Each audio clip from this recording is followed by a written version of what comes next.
오늘은 오바댜 1장 2절에서 5절까지 말씀 묵상합니다. 오바댜 1장 2절에서 5절까지 말씀 읽습니다. 보라, 내가 너를 나라들 가운데 매우 작게 하였으므로 내가 크게 멸시를 받느니라. 너의 마음의 교만이 너를 속였도다. 바위 틈에 거주하며 높은 산의 곳에 사는 자여, 내가 마음에 이르기를 누가 능히 나를 땅에 끌어내리겠느냐 하니, 내가 독수리처럼 높이 오르며 별 사이에 깃들일지라도 내가 거기에서 너를 끌어내리리라. 여호와의 말씀이니라. 혹시 도둑이 내게 이르렀으며 강도가 밤중에 내게 이르렀을지라도 만족할 만큼 훔치면 그치지 아니하였겠느냐. 혹시 포도를 따는 자가 내게 이르렀을지라도 그것을 얼마쯤 남기지 아니하였겠느냐. 내가 어찌 그리 망하였는고.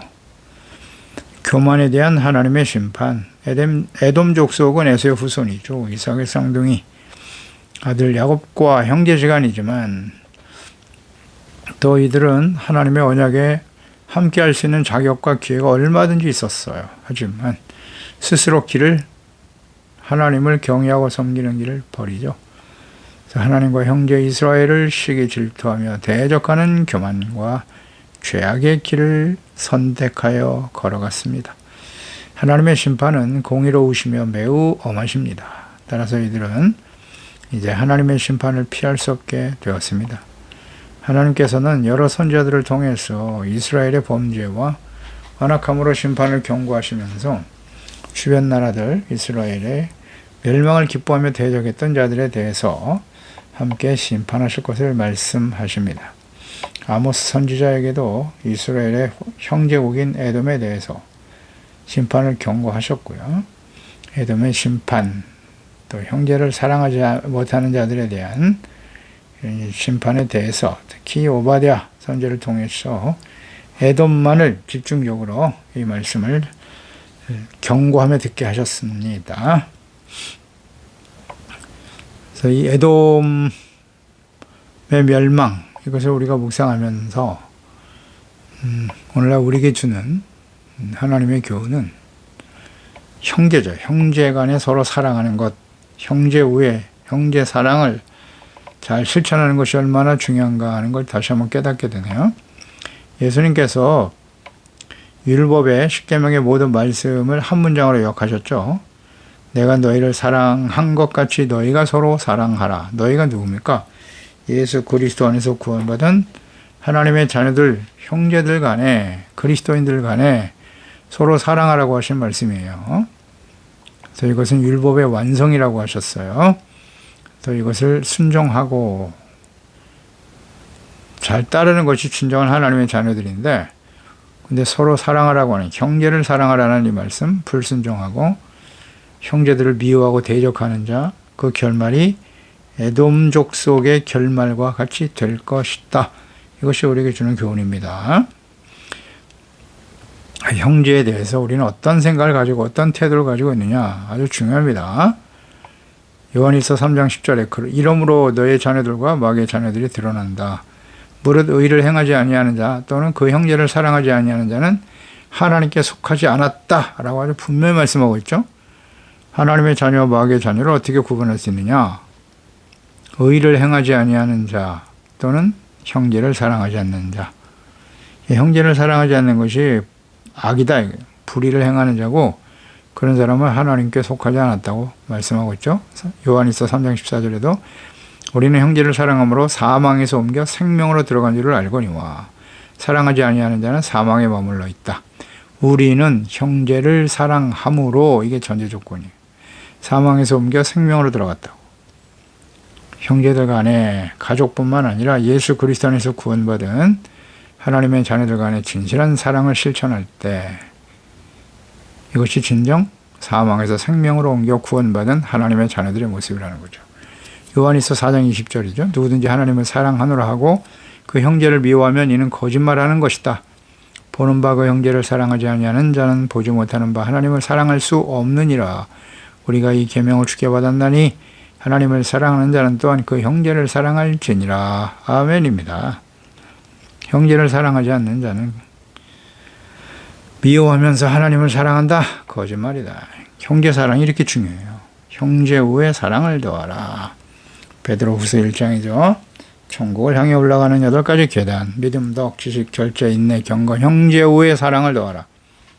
형제 우애가 아주 높은 수준의 의의 기준이란 말이죠. 하나님의 자녀들이 천국을 향해 가는 하나님의 자녀들이 반드시 실천해야 될 높은 수준의 영적 성장의 모습이죠.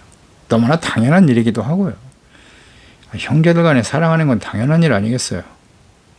그런데 에돔을 보면 말이죠. 에서의 후손, 에돔 형제인 쌍둥이 형제잖아요. 하나밖에 없는 동생 야곱의 후손들을 이렇게 대적하고 원수가 되었더라. 이런 일은 뭐 오늘 우리 현실 속에서도 아주 비일비재한 일 아니겠습니까? 같은 부모에게서 태어난 형제들 간에 서로 원수같이 지내는 사람들이 얼마나 많아요. 불신자들은 말할 것도 없지만 예수 그리스도 안에서 구원받은 하나님의 자녀들 역시도 그리스도 안에서 같이 구원받은 형제들 간에 성도들 간에 또 혹은 뭐 목사와 성도들이 교회와 교회가 서로 원수같이 여기더라. 쉽지 않아요. 쉽지 않습니다. 이런 일들이 너무나 자연스럽게 나타나고 있기 때문에 일반적인 모습이 되어버렸어요. 매우 두려운 일인데도 말입니다. 하나님을 사랑하는 자는 그 형제를 사랑할지니라. 자, 2절에 보라 내가 너는 에돔이죠. 나라들 가운데서 매우 작게 하였으므로 에돔 내가 크게 멸시를 받게 될 거야. 에돔은 작은 나라가 아니었지만 하나님께서 그들을 심판하심으로써 작은 나라가 되고 멸시를 받게 될 것이다. 말씀하시네요. 모든 나라의 흥망성쇠를 결정하고 행하시는 분은 하나님이세요. 다른 선지자들을 통해서도 하나님께서는 계속해서 에돔이 심판을 받게 될 것을 말씀하시면서 확정해 주셨죠.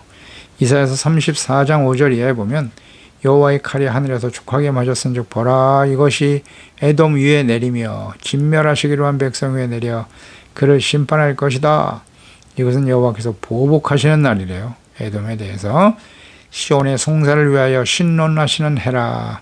에돔의 시내들은 변하여 역청이 될 것이고 그 티끌은 유황이 되고 땅은 불붙는 역청이 되며 낮에나 밤에나 꺼지지 아니하고 그 연기가 끊임없이 떠오를 것이라고. 세세 황마여 그리로 지날 자가 영영이 없겠고 그들이 국가를 이으려 하여 귀인들을 부르되 아무도 없어요. 모든 방백도 없게 될 것이다. 황폐하게 멸망의 길을 밟게 될 것이라고 이사야 선지를 통해서도 말씀하셨네요. 그러니까 이사야 선지자가 유다 왕 우시아 왕에서 히스기야 왕 시대 그 이르는 시대에 사역했던 선지자니까 BC 750년에서 695년까지죠. 많은 양의 하나님의 말씀을 선포하고 기록하여 남겨주셨어요. 그러니까 이사야 선지자는 특히 예수 그리스도의 초림에 대해서 자세하게 예언의 말씀을 남기셨고 그 말씀대로 예수님이 이 땅에 오셨어요. 예언하신 대로. 이어서 유다의 마지막 심판, 바벨론에서 멸망할 것을 예언하셨고요. 에돔에 대해서도 아주 자세하게 하나님의 말씀과 뜻을 기록하게 하셨죠. 이사야 선지자. 다음 예레미야 선지자도 마찬가지예요. 49장 7절 이하에 에돔에 대한 말씀이다. 만군의 여호와께서 이같이 말씀하실 때 대만에 다시는 지혜가 없게 될 것이다. 명철한 자가 청량이 끊어졌느냐? 그들이 지혜가 없느냐? 여호와의 말씀이니라. 내가 나를 두고 맹세한다. 보스라. 놀램과 치욕거리와 황폐함과 저주거리가 될 것이다. 보시라. 에돔의 도시죠. 모든 성읍들이 영원이란 말을 쓰셨네요. 황폐하게 될 거다 하시니라. 여러 나라들 가운데 너희가 작은 자가 될 것이고 사람들 가운데서 멸시를 받게 될 것이다. 에돔의 용사의 마음이 진통하는 여인과 같이 될 것이다. 이런 예언의 말씀하셨고요. 그대로 다 성취되죠. 그러니까 오바다 선지자를 통해서 하신 말씀들과 선지자들의 이사야나 예레미야 선지자가 전하신 말씀과 일치하죠. 일치하는 부분들이 상당히 많은데요. 오바댜가 이사야나 예레미야보다 이전에 사역한 선지자라고 한다면 오바댜의 예언이 이사야와 예레미야를 통해서 확정되겠다고 볼 수 있을 것이고 동시대나 혹은 이후에 사역했다면 이사야, 예레미야 선지자 예언의 말씀에 대한 확증이죠. 에돔이 멸망당함으로써 그 모든 예언의 말씀들이 우연히 발생한 것이 아니라 하나님의 말씀이 성취된 것이다. 확증해 주시는 말씀이라고 보겠습니다. 그러니까 오바댜가 에돔에 대해서 주로 예언의 말씀을 전하고 있음을 보아서 후자일 가능성이 더 크죠. 대선지자들이었던 이사야와 예레미야를 통해서 주신 말씀을 오바댜를 통해서 에돔의 멸망을 통해서 확신시켜 주시는 것입니다. 이처럼 이스라엘의 멸망과 주변 나라인 에돔의 멸망 혹은 모압, 암몬, 두로와 시돈의 멸망들이 다 연결되어 있어요. 선지서들을 보면 대부분 다 그렇죠. 그러니까 이스라엘의 정체성과 사명의 중요성이죠. 그들이 정체성 상실하고 이스라엘을 하나님이 선택하시고 아브라함을 불러내신 목적이 복의 근원이 될지니라 말씀하셨거든요. 그러니까 이스라엘을 통해서 천지 만물을 창조하시고 역사의 주인이시며 모든 나라의 주가 되시는 만군의 여호와 하나님을 모든 사람들이 알게 하시고 또 하나님 앞에 나와서 죄산받고 의롭다함을 얻어 하나님이 다스리시는 하나님의 나라가 온 세상에 온전히 이루어지기를 원하셨던 것이죠. 근데 하나님의 백성 이스라엘이 부패하고 타락했다. 정체성과 사명을 상실하고 우상을 향해 달려가고 있더라. 그래서 주변 나라들이 함께 멸망해 가는 겁니다. 그러니까 아무리 강대한 나라들일지라도 이 에돔과 같이 교만하면 하나님의 진노의 심판에 직면하게 됩니다. 그리고 멸시받는 작은 나라가 될 것이다 라는 말씀이에요. 뭐 변함없는 하나님의 뜻이죠. 그러니까 이스라엘 중심으로 일어났던 모든 나라들이 대부분 다 그랬어요. 강대한 나라들. 애굽, 이스라엘을 오랜 동안 품고 있었죠. 하나님을 알 수 있었던 좋은 기회가 주어졌지만 오히려 하나님의 백성들을 박해하고 죽이려고 했던 애굽, 또 가나안 사람들 역시 마찬가지죠. 대적과에 싸우고 일어났죠. 그러다가 멸망을 당했고 블레셋, 두로, 에돔, 모압, 암몬, 아수르, 바벨론, 메데, 파사, 그 이후에 헬라와 로마, 그 이후에는 교만했던 카톨릭 왕조들, 유럽이죠. 대부분의 유럽들이 카톨릭 왕조들이죠. 그들이 세계 1차 대전, 2차 대전을 통해서 멸망의 길을 가잖아요. 교만했던 독일 보세요. 독일, 나치. 또 그 이후에 공산주의, 소비에트 연방 얼마나 강력했습니까? 다 무너졌죠. 왜 이렇게 되었는가? 하나님의 나라와 복음을 대적한 나라와 세력들이죠. 모두 다 멸망의 길을 가게 되더라. 사실 카톨릭 국가였던 유럽에 의해서 유대인들이 엄청난 박해, 혐오의 대상이 되었죠. 많은 고통과 억압을 당했는데 그 전쟁을 통해서 이스라엘이 회복됐잖아요. 1948년에 이스라엘이 독립됐죠. 그러니까 세계 2차 대전이 끝난 이후에 이스라엘이 회복됐거든요. 그 기간 동안에 독일 나치에 의해서 600만 명이나 학살되는 일이 벌어졌지만 하나님 그 심판과 함께 이스라엘의 회복을 허락해 주신 것입니다. 그러니까 아무리 강대한 나라들이라도 결국 복음을 반대하고 하나님을 대적하는 세력들은 멸망의 길을 갈 수밖에 없다는 거, 역사를 통해서도 우리에게 분명한 교훈을 주고 있는 것입니다. 3절에 보면 너의 마음의 교만이 너를 속인 거다 이런 말씀하시네요. 바위 틈에 거주하며 높은 곳에 사는 자여 내 마음에 이르기를 누가 능히 나를 땅에 끌어내리겠느냐. 교만하죠. 그 교만이 너 자신을 속였다. 이 교만은 죄악의 본질이에요. 그리고 패망의 결정적인 원인이 되는 것입니다. 잠언서 16장 5절이죠. 무른 마음이 교만한 자를 여호와께서 미워하신다 그랬어요. 미워하신다. 피차 손을 잡을지라도 벌을 면하지 못할 것이다. 잠언서 21장 4절 눈이 높은 것과 마음이 교만한 것과 악인이 형통하는 것은 다 죄니라. 교만이 죄입니다. 잠언 16장 18절에는 교만은 패망의 선봉이고 거만한 마음은 넘어짐의 앞자입니다. 잠언서 18장 12절 사람의 마음의 교만은 멸망의 선봉이고 겸손은 존귀의 길잡이다. 신약성경의 야고보서 4장 6절이죠. 그러나 더욱 큰 은혜를 주시나니 그러므로 일렀을 때 하나님이 교만한 자는 대적하시고 물리치시고 겸손한 자에게 은혜를 주신다 하였나니라. 아멘입니다. 겸손한 자에게 은혜를 주시지만 교만한 자는 대적하십니다. 그러니까 교만의 핵심은 뭐예요? 그 마음 중심에 하나님이 없는 것이죠. 오직 자기 자신, 자신이 옳다고 여기는 대로 자신의 판단과 지식과 능력 오직 자기 자신만이 자리 잡고 있어요. 하나님이 안 계시니까. 그게 다 교만이에요. 그러니까 에돔은 지리적으로 난공불락의 요새를 가지고 있었어요. 그래서 매우 교만했다는 거죠. 바위 틈에 거주하며 높은 곳에 사는 자여 마음에 이르기를 누가 능히 나를 땅에 끌어내리겠느냐 우리를 이길 자가 누구겠느냐. 그러니까 에돔은 험준한 산과 바위 사해 남단의 골짜기에서 홍해에 이르기까지 거주하는 땅인데 서쪽은 험준한 산악지역이에요. 동쪽에는 아라비아 사막으로 막혀있고 천의 요새죠. 특히 산악지역에 도성을 이루고 살고 있었단 말이에요. 그래서 그 이름을 페트라라고 불러요. 이 요새를 매우 자랑했어요. 안전하다고 느끼고 깨닫고 아주 교만했죠. 예레미야 49장 16절에 보면 바위 틈에 살며 산 꼭대기를 점령한 자여 스스로 두려운 자인 줄로 여김과 내 마음의 교만이 너를 속였다. 내가 독수리같이 보금자리를 높은 데 지었을지라도 내가 그리로부터 너를 끌어내리라. 이는 여호와의 말씀이니라. 오늘 본문 말씀과 내용이 같네요. 그리고 에스겔 선지자를 통해서도 에돔을 세일산이라고 말씀하셨어요. 산으로 둘러싸인 지역인데 에스겔 35장 3절 이하에 보면 이르기를 주 여호와께서 이같이 말씀하실 때 세일산아 이게 에돔입니다. 내가 너를 대적하여 내 손을 내 위에 펴서 내가 황무지와 공포의 대상이 되게 할 거다. 내가 내 성읍을 무너뜨릴 거야. 내가 황폐하게 될 것이고 그때 내가 나를 여호와인 줄 알게 될 것이다. 내가 옛날부터 한을 품고 이스라엘 족속의 환난 때 곧 죄악의 마지막 때 칼의 위력에 그들을 넘겼다. 내가 세일산이 황무지가 폐허가 되게 하며 왕리하는 자를 끊어버릴 것이다. 하나님이 이렇게 하시겠다고.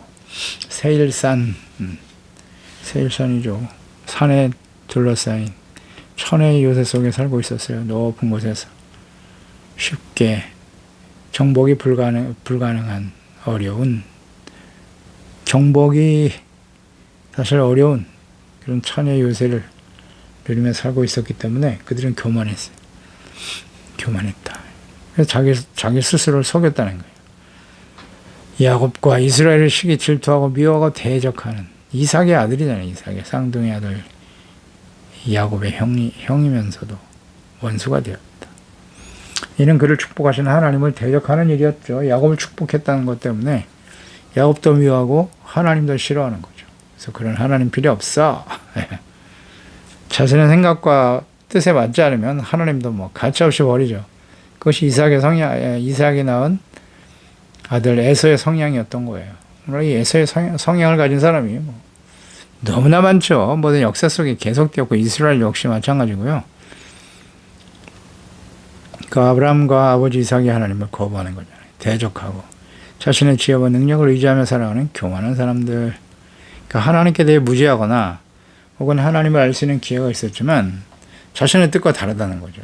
왜 내가 축복을 받아야지 동생 야곱이 그 축복을 대신 받게 하느냐는 거죠. 그런 하나님을 인정할 수 없다는 거예요. 그래서 하나님 버리죠. 자기 중심에 자기 자신을 믿고 사는 게 가장 심각한 우상이지, 자기 자신. 그래서 하나님을 거부하고 마음이 완악해지죠. 이것은 바로 교만으로 이어지고요. 교만은 곧 우상숭배, 멸망으로 이어지게 되는 것입니다. 그러니까 하나님의 선택을 받고 복을 받은 야곱과 이스라엘보다 자신이 더 강하고 행복한 삶을 살게 될 것이다. 하나님 없이도 나는 얼마든지 야곱보다 더 잘 살 수 있어. 행복한 삶을 살게 될 것이다. 이런 교만한 생각을 가지고 있었던 거예요. 그래서 에돔의 멸망은 교만한 자에 대한 하나님의 보응이죠. 하나님께서 대적하시면 살아남을 나라와 세력은 없다. 이 절대적인 교훈 아닙니까? 절대적인 교훈이죠. 4절에 내가 독수리처럼 높이 오르며 별 사이에 깃들일지라도 내가 너를 거기서 끌어내릴 거야. 이런 말씀하시잖아요. 끌어내리리라. 독수리는 사람들의 손이 닿지 않는 높은 절벽 위에 둥지를 만들고 서식하죠. 그러니까 에돔이 이렇게 높은 산, 페트라라고 하는 천혜의 요새 위에 살고 있었단 말이죠. 높은 산 그 경관 요새 성을 건축하고 그래서 누구도 우리를 공격해 오지 못할 것이다. 그래서 아주 자신만만했어요. 교만이 스스로를 속였다. 그러니까 하나님 없이도 우리는 스스로 우리를 지킬 수 있고 행복해질 수 있다. 이런 게 교만이에요. 자기를 속이는 겁니다. 그래서 야곱이 섬기는 하나님 필요 없어 이렇게 되는 거죠. 이거 이삭의 아들이 이렇다니까요. 아브라함과 이삭의 아들이에요. 예수 그리스도를 믿고 구원받아 하나님의 자녀, 그 부모 밑에서 태어났는데 에서와 같은 사람들이 생기는 거예요. 하나님이 없이도 내 힘과 능력으로 얼마든지 행복하고 안전하게 잘 살 수 있다는 거예요. 교만이죠. 교만. 이런 교만한 자녀들이 얼마나 많은지 몰라요. 우리 아버지가 믿는 하나님 필요 없어요. 그 하나님이 우리 부모님에게 해주신 게 뭔데요? 세상에서 뭐 출세하고 부귀영화를 누리게 하셨는가요? 그런 능력이 없는 하나님은 필요 없어요. 내 의지와 노력으로 내 실력으로 얼마든지 행복하게 잘 살 수 있는데요. 교만하죠. 이 에서와 같은 자식들이 얼마나 많은지 몰라. 그것도 이삭의 아들인데, 이삭의 아들. 하나님을 잘 경외하고 순종했던 믿음의 조상 아브라함의 아들 이삭, 그 후손 중에 에서 같은 사람이 나온다니까요. 이상한 일이 아니죠. 하나님을 잘 섬기는 부모 밑에서 자라는 자녀들, 야곱과 같이 될 것인가 에서와 같이 될 것인가, 둘 중에 하나겠죠. 에서 같은 사람이 많다니까요. 의외로 그런 자녀들이 얼마나 많은지 몰라요.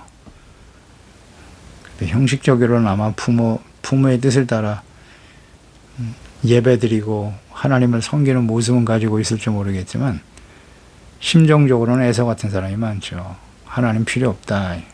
어느 시대가 어느 시대인데 맨날 하나님한테 가서 기도하고 예배드리고 현실적이지 못하다니까요. 비현실적이다.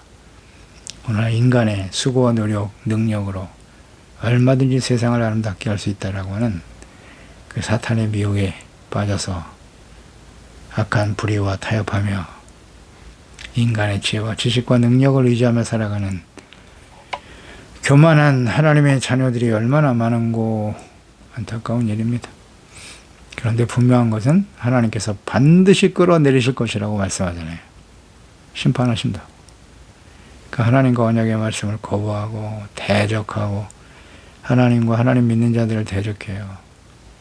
스스로의 힘과 재물, 권력, 명예로 높은 자리에 오르고 강력한 세력을 만든다고 해도 하나님께서는 반드시 심판하시며 부끄럽게 하실 것이다 라고 말씀하고 있죠. 5절에도 내가 어찌 그리 망하였는고 탄식하죠. 에돔이 철저하게 파멸될 것이라고. 도적이나 강도들도 남겨두는 것이 있고 포도를 따는 자도 열매를 따지 않고 남겨두는 것이 일반적인데 에돔을 약탈하는 자들은 남김없이 가져갈 것이라는 거예요. 철저하게 파멸될 것이다. 그 원인이 뭐라고요? 스스로 교만이에요. 교만에 빠져서 그래요. 하나님 필요 없다고. 그 이전에는 시기 질투고 자기 중심이죠. 그러니까 그 축복을 내가 받아야 되는데 동생 야곱이 받았다는 거죠. 그러면 그 하나님의 뜻임을 인정해야 될 거 아니에요. 그런데 내 생각과 다르면 하나님이 하시는 일도 인정할 수 없다는 거예요. 이게 교만의 가장 중요한 본질이에요. 하나님이 말씀하시고 나의 생각과 뜻과 언제나 부딪혀요. 하나님의 말씀과 내 생각이 다르거든요. 그러면 어떻게 해야 되겠어요? 하나님의 뜻에 자신의 생각을 쳐서 복종시켜야 되잖아요. 그런데 그렇지 않단 말이에요. 자신의 뜻을 더 중요시 여기고 하나님의 말씀을 저버리고 하나님도 자기가 생각하고 자기가 원하는 하나님, 그게 다 우상이에요.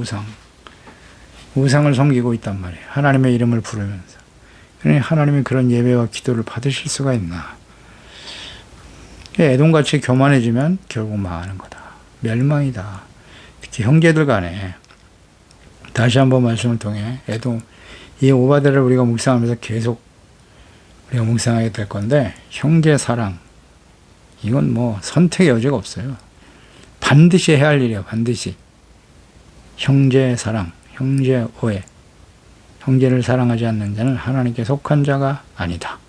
기도하겠습니다. 하나님 아버지, 오늘도 주의 말씀을 통해서 특히 오바댜 선지자를 통해 에돔에 대한 책망과 멸망에 대해서 주님이 예언하시고 선포하셨네요.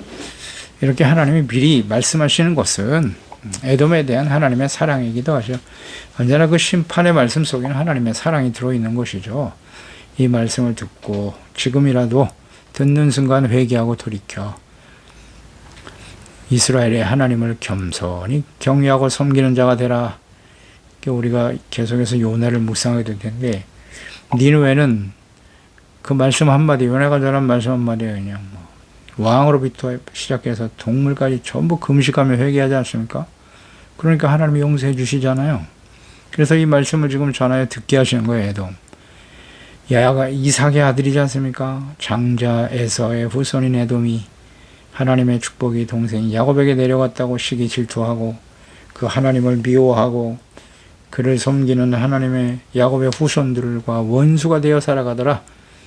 하나님도 내 생각과 내 뜻대로 되지 않으면 배척하는 이런 교만의 본질은 철저하게 자기중심이에요. 자신의 생각, 판단, 이익, 능력. 주여, 오늘날도 자기 자신이 하나님보다 자기 자신이 중심에 있어 자신의 생각과 소원과 뜻만을 이루기 위해서 신앙생활을 하는 우상숭배자들이 얼마나 많은고, 에서 같은 자들이 얼마나 많은고. 교만한 자는 반드시 하나님이 대적하십니다.